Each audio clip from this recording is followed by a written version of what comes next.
What's up guys, how's it going? This is Independence and this is my patch 5.2 Holy Paladin character optimization guide. In this video I'm going to be going over the gems, enchants, reforging, talents, and glyphs that will make your paladin ideal for healing in all scenarios. I hope you guys enjoy it, and let's get started. My goal is to help you go from this noob to this pro. So have a seat, and let's jump right into it and learn something. The first thing I'm going to be going over is the talents. These are the talents that I'm going to be using for the purposes of this guide.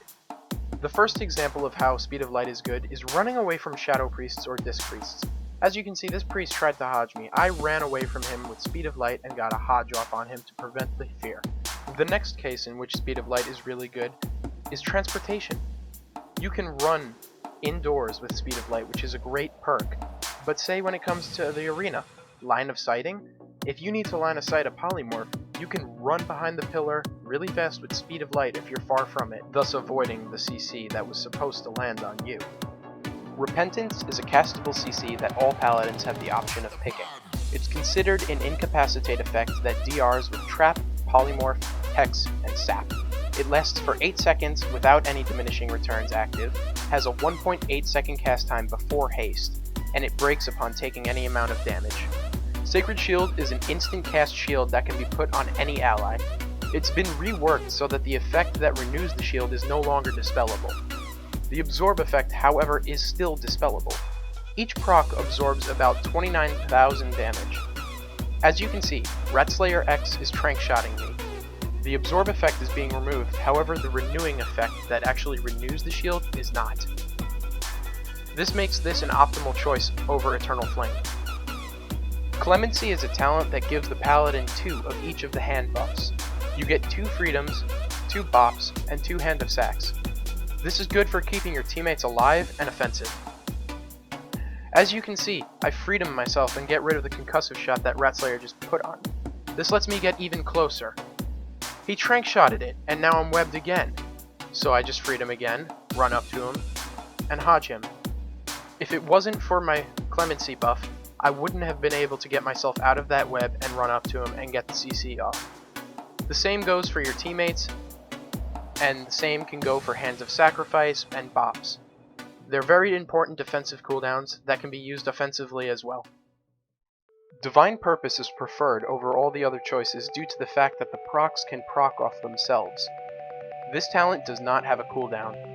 Holy Avenger and Sanctified Wrath are only available during a short period of time. Divine Purpose can be available throughout the entire arena. As you can see right here, I'm getting a proc off of using my Holy Power. This is allowing me to cast Word of Glories back to back. Holy Prism is the preferred choice of the 3 final tier talents due to its short cooldown and its strength in healing. It heals almost 70k non-crit on allies and deals AoE damage to nearby enemies. When used on an enemy, it heals up to 5 nearby allies. This makes it ideal for RBGs as well. In an arena scenario, you can get enemies out of stealth by using this to heal your teammate. If he is near a stealthy, the damage it deals to them will cause their stealth to break. Glyph of Flash of Light makes it so that when you cast Flash of Light on an ally, the next heal done to that target is increased by 10%. This is a great buff to our healing, especially since Holy Paladin's main heal besides Holy Shot is Flash of Light. Glyph of Blessed Light gives you a 50% chance to gain Holy Power whenever you are stunned, feared, or immobilized. This cannot occur more than once every 20 seconds. It's a great glyph because you gain Holy Power for doing practically nothing. Alright guys, now let's go over the gems and enchants. I mainly go for the socket bonuses when it comes to my gems, because the socket bonuses are really good. I'm a blacksmith, so I have 2 extra prismatic sockets. I use 5 Mystic Sun's Radiances. You can use 3 if you're not a blacksmith. I use 3 Purified Imperial Amethysts. I use 3 Willful Vermilion Onyx. I use 1 Turbid Wild Jade. And for my meta, I use a Revitalizing Primal Diamond. You have a little bit of leeway and choice with your meta, it's mainly preference. In your helm, I put intellect, and PvP resilience, along with my meta. In my shoulders, I use the Turbid Wild Jade.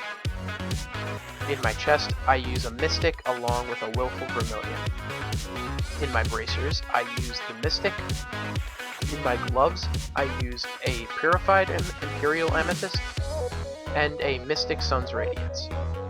My belt, I got a Purified Imperial Amethyst as well as another Mystic Sun's Radiance. My legs, I use a Willful Vermilion Onyx and a Purified Imperial Amethyst. And finally my boots, I use a Mystic Sun's Radiance. As you see, none of my gear doesn't have the socket bonus. The socket bonuses are just too good to pass up. Next up is of course the enchants.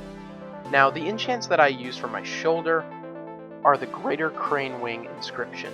It gives you 200 int and 100 crit. My cloak, I use Superior Intellect, which is 180 int. My chest, I use Superior Resilience. For my bracers, I use Super Intellect. For my weapon, I use Jade Spirit. My offhand, I use Major Int. My gloves take Superior Mastery. My legs take Greater Pearlescent Spell Thread. My boots, Pandaren Step. And in addition to being a blacksmith, I am an enchanter, so I enchanted each of my rings with 160 intellect. Some of these enchants are very expensive. For example, Jade Spirit can be multiple thousands of gold. The offhand is not too expensive. The Bracer enchant is very expensive, depending on your realm. All of it depends on your realm. The mats are easily farmed. Try to get one of your friends to make the enchants for you. And last but not least, reforging. I'm going to show you how I reforge my gear. So guys, basically my reforging is very simple. I'm going to put a little text box right here with all of the specific reforging, but basically all I do is I get rid of all of my crit in reforging. Paladins now have a base crit chance on Holy Shock of 25%. You don't need any more crit. So if it doesn't have Spirit, reforge crit to Spirit. If it doesn't have Mastery, reforge haste to Mastery. Crit and haste get turned into Mastery and Spirit based on whether you have Mastery or Spirit on the current piece of gear. And that pretty much does it, guys. I hope you guys enjoyed this, and I really hope I helped some of you out. If I helped at least one person out, this video was a huge success. Comment, like, subscribe, check out my channel, check out Dara's channel, check out Monster Cat Media below, and I'll see you guys in the next video. Indie out.